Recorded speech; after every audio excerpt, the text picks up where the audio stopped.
Bienvenue sur les Rendez-vous Experts, le podcast destiné aux conseillers en gestion de patrimoine et courtiers, partenaires de Cardif.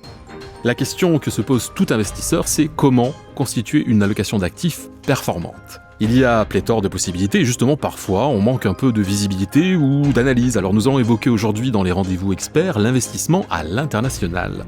Est-ce que cela a du sens pour un épargnant client de CGP ? Quelles opportunités sont à saisir, mais quels sont aussi les pièges et les risques à éviter ? Pour répondre à toutes ces questions, j'ai demandé à Pierre Pubasset de la Financière de l'Échiquier de venir au micro des Rendez-vous Experts.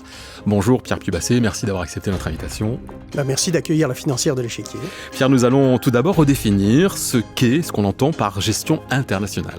Il peut y avoir gestion internationale sur de nombreuses classes d'actifs, mais quand on parle de gestion internationale sur les actions, ce sont des fonds, des équipes de gestion qui ont la capacité d'investir les capitaux qui leur sont confiés sur des actions à l'extérieur de l'Europe. Je dirais, c'est la définition la plus simple, avec ce territoire extrêmement vaste d'opportunités qui est donc à l'extérieur de notre continent d'origine.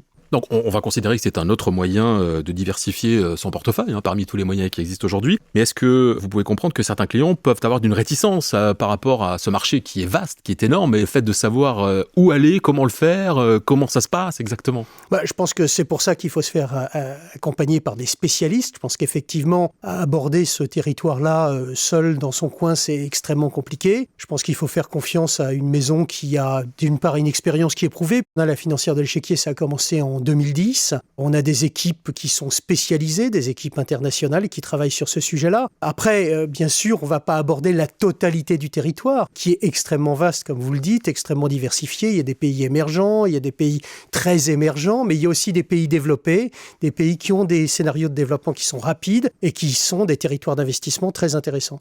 Alors justement, parlons de ces territoires. Quand on pense évidemment international en matière d'investissement, on pense tout de suite à l'Amérique du Nord, on pense évidemment à l'Asie avec la Chine. Mais quelles sont les autres zones qui sont aussi attractives, voire plus attractives ? L'Amérique du Sud peut avoir son intérêt. C'est un territoire qui est plus compliqué, bien sûr, moins codifié, avec des problématiques de devises peut-être plus importantes. Donc là aussi, beaucoup d'expertise. Chez nous, on l'aborde de temps en temps. C'est pas notre territoire d'investissement principal. Nos territoires d'investissement principaux, c'est bien sûr les US, c'est bien sûr l'Asie du Sud-Est, la Chine, qui sont des territoires développés avec des entreprises qui progressent bien et qui offrent des scénarios de croissance important. Est-ce que vous vous concentrez sur des secteurs très particuliers ou est-ce que vous allez là où la performance, là où les investissements vous portent ?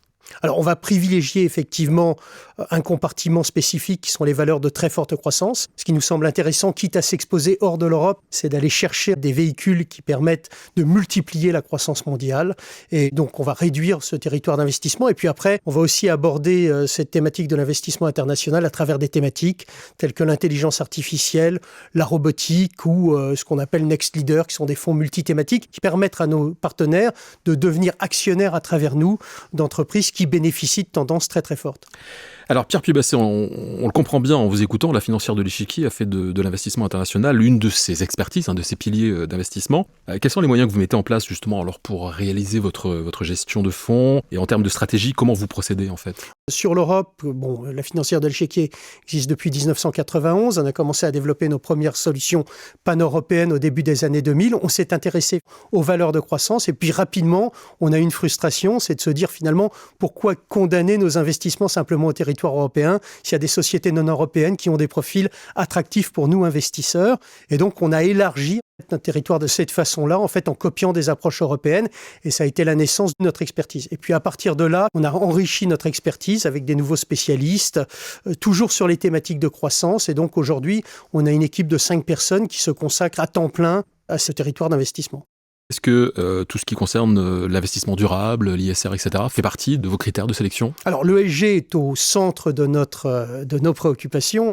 100% de notre gamme est maintenant notée à travers un filtre ESG.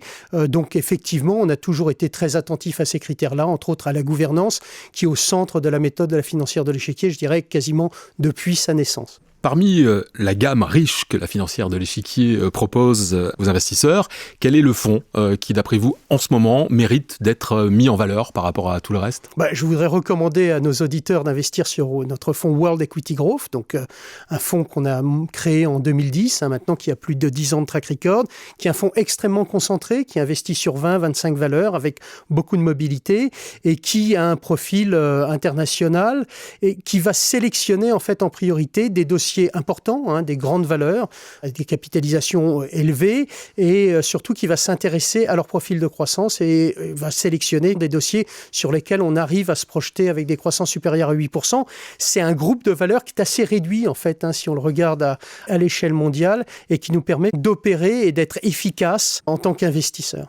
Nous sommes arrivés au terme de ce podcast, donc dédié à la gestion internationale, vue par la financière de l'échiquier et présentée par vous, Pierre Puy-Bassé. En guise de conclusion, Pierre, l'année 2021 qui s'ouvre à nous est une année qui probablement va être aussi riche en rebondissements que l'année 2020 l'a été. Quelle est votre vision justement de l'investissement à l'international sur les mois qui viennent ? Je pense qu'il reste toujours une très bonne diversification. Je pense qu'il suffit de regarder depuis de nombreuses années la surperformance, ne serait-ce que du MSCI World par rapport aux indices européens. Donc on voit bien qu'il y a un apport.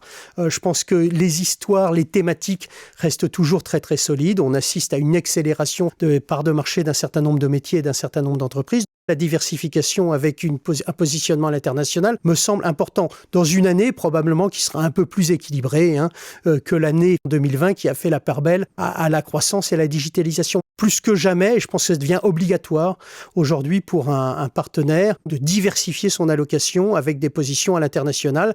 Et bien sûr, il y a plus en plus de propositions et on fait partie des propositions de qualité pour le faire. Merci Pierre Puy-Bassé. Merci. Et merci à vous d'avoir écouté les Rendez-vous Experts. Si vous avez aimé l'émission, n'hésitez pas à la partager avec votre réseau, à donner des étoiles. N'hésitez pas non plus à nous faire part de vos remarques, de vos questions, mais aussi des sujets que vous aimeriez voir abordés sur les Rendez-vous Experts.